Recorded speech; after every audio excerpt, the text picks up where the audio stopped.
This is the Bat Flip Podcast. Now here's your host, Damien, David, and Matt. Hey everybody, and welcome into another season preview edition of the Bat Flip Podcast. I'm Matt here today with Damien, and in this one we are going to talk about the Texas Rangers. So this is a team that in 2023 they won the World Series for the first time ever, and 2024 did not go as well. They missed the playoffs. They had some injury issues. A little bit of underperformance from some guys as well. And it just wasn't. The year never really came together for them last year. So, Damien, I guess we'll start off by talking about where do you think this franchise is just kind of overall? Yeah, I mean, I think that they're still in a competitive window, very much so. Like you highlighted, they had a bunch of underperformance. You had a guy like Marcus Semien who had like a 699 OPS last year, which is still amounted to 4.2 WAR, but he was under a league average hitter, 99 WRC plus. They had some regression from a guy like Adolis Garcia. Josh Jung missed time. Evan Carter didn't really break out the way that people were kind of expecting after that 2023 postseason run. Wyatt Langford kind of started slow. They had a bunch of pitching injuries. Like there is a lot that you could say about the 2023 season or 2024 season, sorry, for the Texas Rangers that went wrong. That you could easily see some positive progression, going back their way this year and making them a serious contender again. Yeah, absolutely. So I guess we can move on and start off by talking about what they did in this offseason. So they added a lot, and they lost a lot too. They added in Luke Jackson, who is going to slot into their bullpen. Chris Martin, who has been very, very good the last couple of years. They're bringing him into their bullpen as well. Sean Armstrong, another guy they added to their pen through free agency. Jock Peterson, they added to be a DH, probably platoon DH. Very good add there. Hobie Milner, they added as lefty in their pen. Jacob Webb is another reliever. A little bit of a theme here with all the relievers. It's something they desperately needed. Kyle Higashioka, very good backup catcher that they brought in. Gonna definitely help out with Jonah Heim, who has played in a platoon at times in his career. Robert Garcia, they brought in via trade, another reliever, and Jake Berger, they also brought in via trade in a very interesting first base swap where they got Jake Berger, they dealt away Nathaniel Lowe to the Nationals. So definitely an interesting swap there. But yeah, out of these ads, do any stand out to you, Damien? I would assume that Jake Berger probably does. And which one of those relievers, other than Chris Martin, do you think might be the piece that really adds to this pin here? Yeah, so I like a couple of these moves. Jock Peterson for sure. Like I don't think people understand how good Jock Peterson actually is. Yeah. What the player he's actually turned out to be.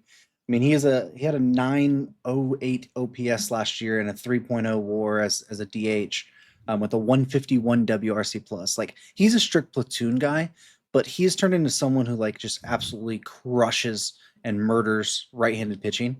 So I think that's going to fit really well with this team. They have some left-handers there with Seager, and then obviously with Evan Carter, and if Josh Smith, he plays a big role for this team as well. So, Peterson's going to be able to slot right into that and give him some left-handed power for sure. But out of the relievers, Robert Garcia is one I really, really like. He's kind of flown really under the radar, left-handed power reliever.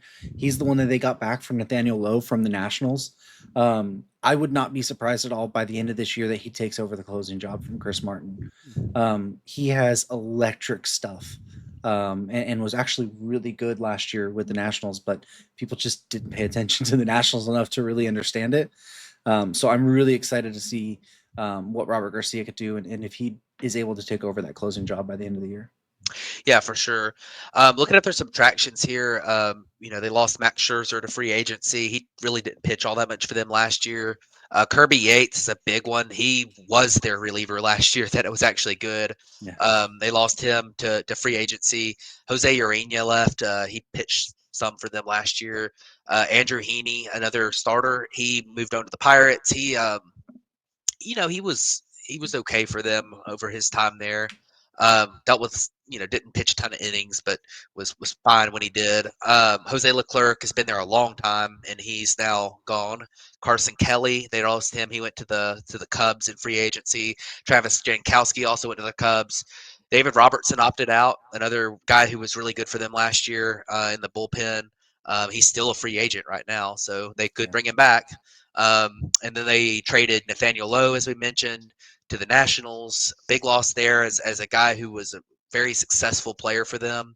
Obviously, they did replace him, but still, that's a good player that they lost. And then Matt Festa and Grant Anderson, they traded those guys away as well, a couple of relievers. So, Damien, which one of these guys do you think hurts the most out of this subtraction list?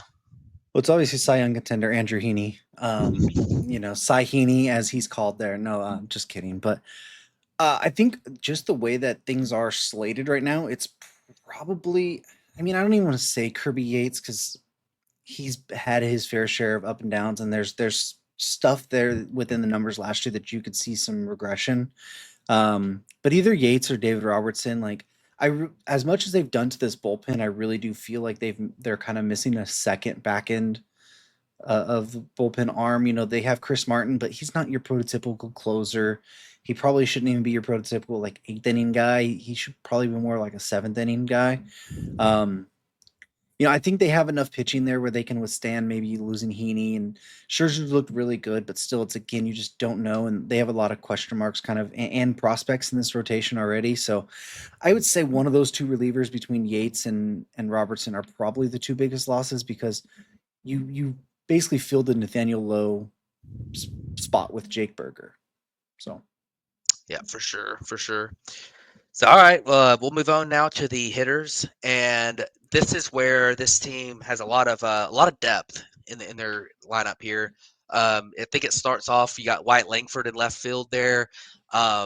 He really started to show that prospect pedigree he had last September. He had a fantastic September. And his numbers on the season ended up being a lot better than they were looking early on. He dealt with some injuries midseason too. So Wyatt Langford, we're looking for a true breakout from him this year. You mentioned Evan Carter earlier. Didn't have quite the breakout people were hoping for last year, but he was still okay, and I think he's projected to be pretty good this year. I don't know if he's ever going to be a star player, but he's going to get on base pretty well and play decent defense, good enough defense out there to be a solid center fielder for them.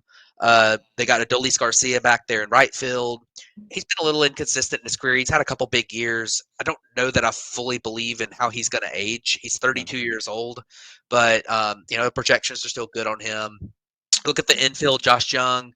He dealt with a lot of injuries last year. The plate discipline's a concern for him, but he's a really good defender at third, and he hits for power. Josh Young's a solid piece there. The middle infield, though, this is where this team lives and dies, and they usually live because Corey Seager is a very consistently excellent shortstop. He is amazing. Um, I think I don't know that I would take another shortstop in baseball over him. Um, Very good there. Marcus Semien, you mentioned he had a down year last year, but he's always going to play and he's going to get on base at a pretty good clip. And he's also going to play good defense. He's just an all around solid player. Although the bat maybe not quite what it was, a couple years ago, he's still very good. Jake Berger at first. You mentioned Jock Peterson DHing and Jonah Heim behind the plate. So this team really doesn't have any holes. Are there any spots you're concerned about with this lineup right now? Not too terrible. I mean, you could say with catcher with Heim, but again, he defensive catcher at the end of the day, and that doesn't really matter. I mean, you need to see the production from Evan Carter really to fully establish himself. But the thing is that they do have guys like Leody Taveras that could easily step in there. They have Kevin Pillar on that non-roster invite there. Langford could switch over to center, and you can get Josh Smith playing a little bit of like left field too. Like they have a bunch of optionality here to where if one of these guys like the young guys like a Carter or that stumble, they have a little bit of backup there. but they're not going to need to produce the level of what we might think they do, because you do have a guy like Corey Seager, you have Marcus Semien, you have a guy like Jock Peterson, Jake Berger as well. If once he gets into a better hitting lineup, I mean, he's been stuck with the White Sox and the Marlins for gosh sakes. He hasn't had much protection around him, and now you add him into the middle of this lineup, and I bet he takes a step up and has close to a 30 homer season here. So I don't know if I would say I would take Corey Seager as the best shortstop in baseball, that I wouldn't take anyone over it. There's some pretty good shortstops, but he's right up there. Yeah, absolutely. And I like that you mentioned the bench there. The bench, this is probably the best bench we've talked about in this series so Yeah. far. This bench is very good. They're deep. And if one of these potential holes, first base, maybe the catcher doesn't work out with the guys that they currently have listed as starters, then you got options. So definitely a big deal there. And then the prospects to mention, Walcott is a very good prospect. He is ranked like Fangraphs has him ranked in the top 5. So, but he's pretty young. He's probably a couple years away from the big leagues. And then Justin Foskew's been around a while as a prospect. He's still interesting. He's never really put it together into the big league level yet. I mean, he didn't really play much at the big leagues last year. He got 15 games, didn't really do much. Was very good in the minors last year, still though. So we'll see if Foscue is able to break through this year. But moving on, we can Hold on, talk about. Yeah, real yeah, go quick. ahead. A couple more guys that we don't have highlighted here, but I think we should mention is they do have Nick Ahmed on a non-roster invite deal as well, to kind of be a backup Yep. shortstop there for Seager. And one guy as well is Ezekiel Duran. Yeah, yeah, Fangraphs yeah. doesn't have him listed as a bench option. They have him actually down in the minors because he does have one option year left as well. But he's a guy who's played a lot for them as well, and performed good at times. So he could definitely play a role as well. Yeah, definitely a solid option for the bench there. So I guess we can talk now about the pitching.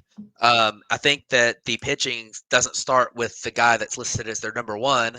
Yeah. It starts with the guy that's right below him. And the reason that he's right below him is because he has dealt with so many injuries over the last couple of years. He's coming off of Tommy John surgery. So Jacob deGrom, before the Tommy John surgery, he was still the best pitcher in baseball. We'll see coming off of Tommy John at his age if he's going to be the same guy. If he is the same guy, then look out, because he's Yeah. incredible. So um, hopefully Jacob deGrom is back. He's definitely going to be on a pretty strong restriction on innings this year.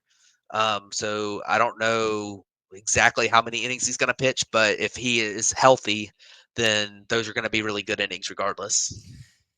Yeah, actually, Fangraphs has DeGrom listed as the 5 starter here, which Yeah. is kind of funny. But they have him projected for 4 WAR and 132 innings. Like, they have him being pretty dang dominant. They have him at 2.99 ERA, 12 strikeouts per 9, under 2 walks per 9. Like, they have this as fully healthy Jacob deGrom back. He's looked pretty good in the spring so far, but you just never know, man. And I hope that deGrom's healthy, because he's one of the funnest pitchers to watch when he's on and when he's healthy. So especially for this Texas Rangers team, I hope that deGrom's healthy, because he's going to pick up a lot of the slack for some guys that they. If Bradford struggles, or Molly or Gray deal with Yeah. some more injury concerns as well, and even Eovaldi, Yeah. you just never know. DeGrom is one of the best pitchers in baseball. Yeah, and I feel pretty good about their other guys too. I Yeah. didn't really run down all of them, but Eovaldi, I mean, he's really solid. They brought him back. They signed him to an extension. He's been very good for the last 3 or 4 years. He's going to give up some home runs, but he's not going to beat himself up with walks. He's going to throw strikes. He's going to get pretty good swing and miss for the most part. Very good there. John Gray and Tyler Mahle both have. There's a world where one of those two guys figures it out for a season and has a really good season. I think that they both still have some potential, but they're both starting to get up there in age, especially John Gray, who's 33 years old, and have dealt with some injuries. Tyler Mahle had the Tommy John. He came back late last season. We'll see if those guys are going to be able to continue going. And then you look at as you mentioned, Cody Bradford. There's other options there. You look at the minor leagues and the prospects, and you've got those two former first-round draft picks, Kumar Rocker, Jack Leiter. Both of them were picked in the top 3 in the draft. Neither of them have figured it out yet. Kumar Rocker has really started to kind of come back to being a top prospect. He really fell down lists, dealt with some injuries, dealt with a lot of just he really dealt with a lot of just inconsistency at times too. But last year pitched very, very well in the minors when he came back from he'd been injured. Um, and we'll see what he's able to do. He has not had a great spring. He started 2 games and has given up a bunch of runs. So we'll see if he's able to, what he's able to do. But and it's also that spring training. So Jack Leiter has really struggled when he's gotten the call at the big league level. We'll see if he's ever able to make anything. Um, but yeah, I mean, I worry a little bit about the depth behind these top guys in this rotation, but it should be pretty decent, I think. Yeah, Cody Bradford, he's a really sneaky option too. He had a really good 2024, and I don't think a lot of people are talking about him. One thing I do find interesting so far is Fangraphs has John Gray listed as in the rotation. There's been some talk that they might transition him to like be a bullpen guy and maybe even a late inning reliever as well. So that would be interesting to see if they actually do that. But on a couple things with the two prospects, Kumar Rocker, like you mentioned, he's had a rough spring. He just pitched the other day. I think it was 4 or 5 innings in like a uh, a backfield game against, I think it was some of the Rangers own players. And I think Seager and a couple of other ones were involved in that as well. And he went like, it was 3 hitless innings, and then it was like 1 hit through 5 with like 8 or 9 strikeouts or something. It was something really, really good. He looked really good. And Jack Leiter so far this spring, he's added a sinker, and I think he changed his changeup to be this new like kick change that's been going around. And he's actually had a really solid spring. His Yep. his big thing has been walks, and in his 8 innings, he's had 1.13 walks per nine. So he's super, super low there on the walks, and he's at about 9 strikeouts per nine so far in the spring. Obviously, only 8 innings, so it's a small sample size, but the stuff has actually looked really good, and he's finding the zone more consistently. And that's going to allow his stuff to play up a little bit because his fastball's kind of been the thing that's got crushed in the majors so Yeah. far. And him adding that sinker, it really allows the different dynamic for people not to be able to sit on his straight fastball anymore. Yeah, I think the concern with Jack Leiter when he was a prospect was that when he threw his fastball 100 miles an hour, it was unhittable because it was 100 miles an hour.